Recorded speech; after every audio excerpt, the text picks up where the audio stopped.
Tervetuloa Tapanilan erän viikkomagasiinin pariin. Tässä viikon aiheemme. Tapanilan erän A-nuorille SM-hopeaa. Tähtipelaaja Lauri Kapasen kausi jatkuu Suomen pelipaidassa. Tapanilan erästä 6 pelaajaa nuorten MM-kisoihin. Viikon eräläinen on liigasopimuksen tehnyt Riku Holopainen. Tapanilan erän A-nuoret pelasivat 5 ottelun finaalisarjan, joka huipentui viime sunnuntaina täällä Mosa-hallissa.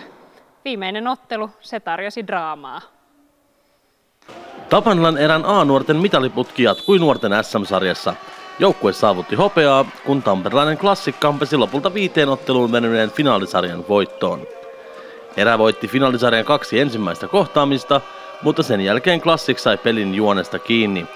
4 ensimmäistä loppuottelua ratkaisivat kaikki niukasti vain maalin erolla, kunnes ratkaisevassa 5. ottelussa maalihanat aukesivat.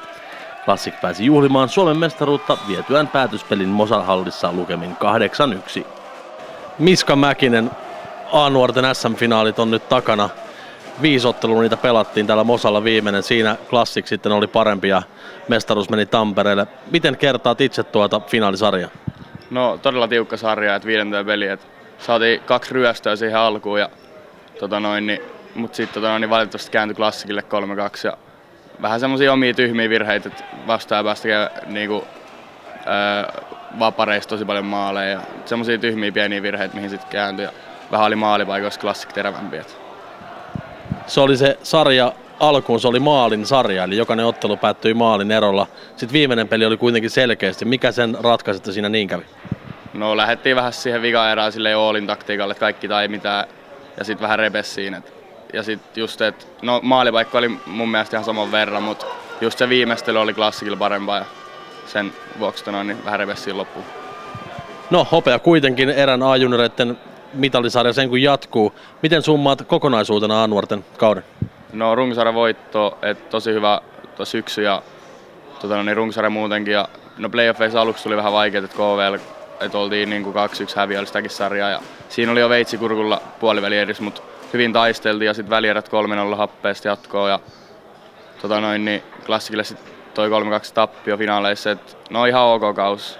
Olisi voinut totta kai vähän harmittaa, ettei tullut voittoa, mutta hopea, no mitalli on aina mitalli.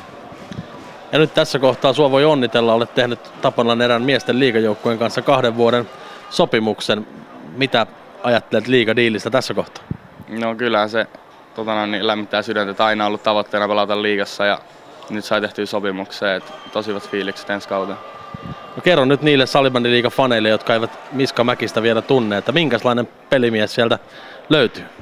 No ihan hyvä kikkailee ja ihan näppärä kaveri, mutta vähän pieni kokoinen ehkä fysiikalta. Onko sulla kovat odotukset kesätreeneihin, että Korsmanin Jyri ja kumppanit laittaa sen fysiikan kesällä kuntoon ja sitten mennä? Joo, ehdottomasti.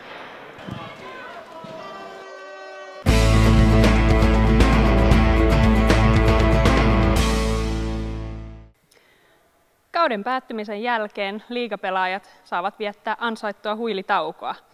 Erän tähtihyökkäjä Lauri Kapasella tosin jatkuu pelit vielä maajoukkueessa.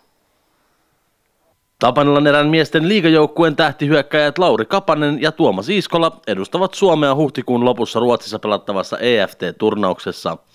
Suomen paidassa joulukuussa MM-hopeaa voittanut Kapanen kuuluu maajoukkue kevään päätösturnauksen kokeneisiin pelaajiin nuorten maailmanmestari Iiskolan edustaessa nousevaa sukupolvea. Erän kauden päätyttyä pronssiotteluun on Kapanen valmistautunut rauhallisesti maajoukkuepeleihin. Virettä on pidetty yllä, mutta maila ja pallo, ne ovat pysyneet piilossa kauden päättymisen jälkeen. Lauri Kapanen, nyt mennään sellaista niin sanottua ylimenokautta ja pelit on vähäksi aikaa hiljenneet. Mitä tällä hetkellä sun elämään kuuluu? No aika pitkälti menee tuolla kotihommissa ja sitten tietenkin töitä siihen päälle, mutta kiva saada viettää vähän enemmän aikaa kotonakin. Niin nyt on harjoittelusta, kutsutaan sitä ylimenokaudeksi, niin mitä sä tällä hetkellä salibändiä treenaat? No tossa on maajoukkueturnaus reilu parin viikon päästä. Et kyllä tässä joutuu sen verran kuntoa pitää yllä, että siellä on sitten tikissä, että vähän lenkeillä käynyt. Ootko päässyt ihan pelaamaan, koska maajoukkuepelithän tulee, niin minkälainen mailatatsi on tällä hetkellä? Ei ole pronssipelin jälkeen mailaa koskettu, mutta kyllä se sieltä sitten löytyy. On siinä aina pari treenit kuitenkin ennen pelejä. Niin, mitä mieltä sä oot tuosta EFT-ryhmästä? Erästä mukana Tuomas Iiskola. Minkälainen joukkue tällä kertaa maajoukkueessa on jalkeilla? No vähän on uusia kasvojakin mukana, että aina tämä kauden jälkeinen, niin se on kuitenkin sellainen vähän varmaan vaikea saada, kun on porukalla loukkaantumisia ja näin poispäin, mutta ihan kiva nähdä, että siellä on vähän uuttakin kasvua mukana ja myös, että Iiskola on myös päässyt messiin. No sitten tämän EFT jälkeen tulee toukokuu ja silloin salibändiliigan joukkueet, ne rupeaa pikkuhiljaa heräilemään sitä lyhyestä kevätunesta. Minkälaista kesää olet kaavaillut tässä kohtaa? No kyllähän paljon tietenkin treenataan ja kyllä mä uskon, että meillä muuttuu vähän toi treenaaminen vielä entistä kovemmaksi ja ootan kyllä innolla sitä. Mutta mennään tuohon viime kauteen. Minkälainen kausi oli paluukausi? Yhteenvedät tässä vaiheessa, kun ollaan vähän aikaa ehtinyt jo miettiä. No olihan se tosi haastava ja ei me päästy lähellekään sitä tasoa, millä me odotettiin, että me päästäisiin, millä me haluttiin päästä. Että kyllä tässä niin kuin joka äijän pitää nyt laittaa ne duunihaalarit päälle ja alkaa tosissaan hommia tekemään. Miten ihan omaa pelaamistasi arvioisit? Olit kuitenkin erän paras pistemies koko kauden. No joo, vähän oli vaihtelevaa itselläkin. Että ajoittain meni ihan hyvin, mutta sitten oli itselläkin liikaa sellaista suvantovaihetta siellä mukana. Että kyllä tässä on niin kuin itselläkin iso tasonnoston paikka ensi kaudella. No siinä vaiheessa, kun erä ei ollut runkosarjassa niillä sijoilla, kun tavallaan ennen kautta odotettiin, niin moni totesi, että no eihän se Kapanenkaan, kun se joutuu pitämään sitä palloa siellä alhaalla ja tuomaan sitä hyökkäystä, kun ei leveys riitä ja näin poispäin. Niin miten sä itse kuvailet, oliko siinä sellaista, että sä et päässyt pelaamaan aina ihan omilla vahvuuksilla? No ehkä välillä oli sellaistakin, mutta kyllä se niin kuin ehkä kuitenkin sitten, että silloin kun me joukkueena pystytään sitä tasoa nostamaan, niin sitten sekin muuttuu. Että. No, minkälaiset odotukset on jo tuonne ensi syksyyn, kun alkaa uusi liigakausi? Onko kova näyttämisen halu? No on totta kai, mutta ei sitä silleen ole kauheasti vielä itse kerännyt miettiä. Että tässä on nyt huilailtu vähän ja pikkuhiljaa sitä aletaan kesätreenejä vetää. Ehkä sieltä sitten vielä tulee sitten kirkkaampana mieleen se syksy sitten.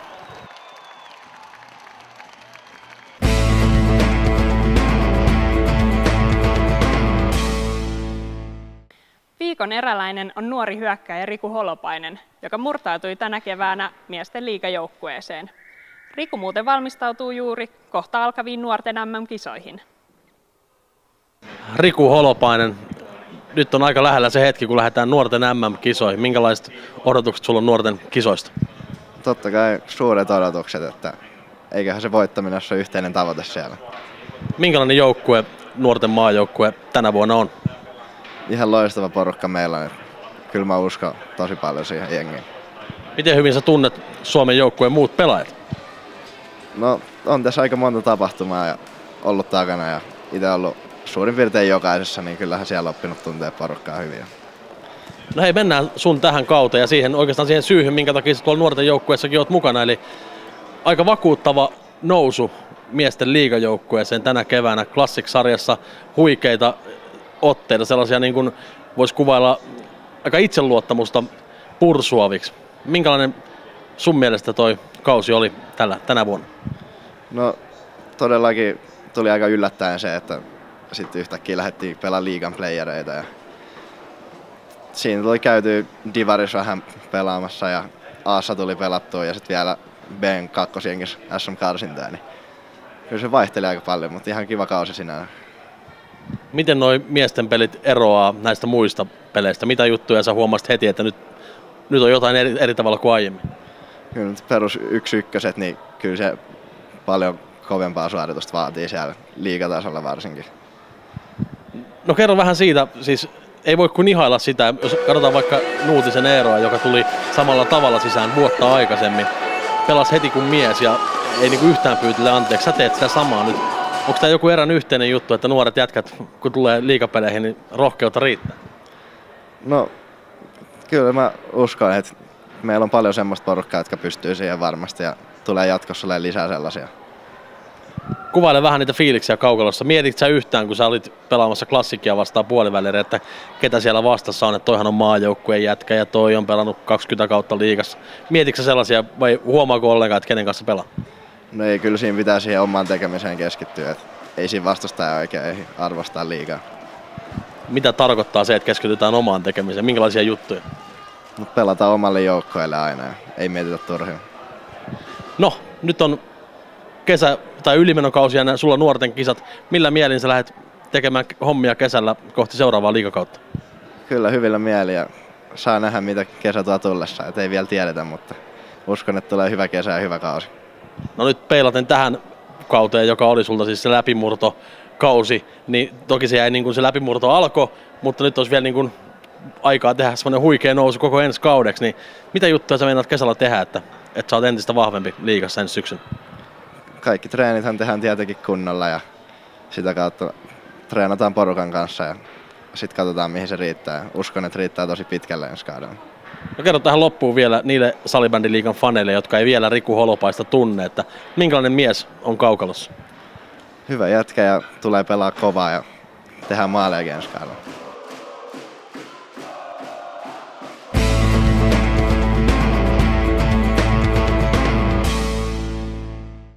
Kansainvälinen salibändikausi huipentuu Helsingborissa pelattaviin nuorten MM-kisoihin.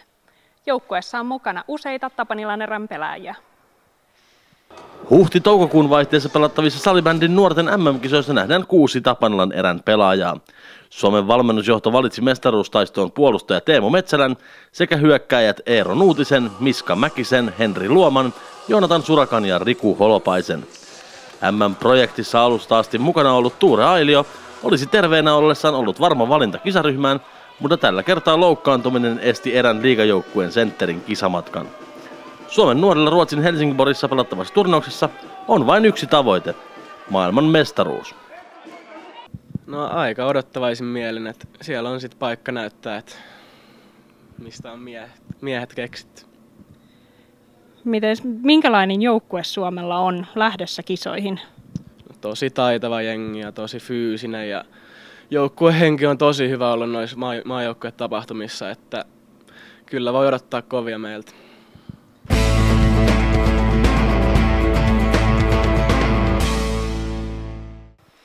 Tässä aiheemme tältä viikolta. Kiitos seurasta ja tervetuloa mukaan ensi viikolla.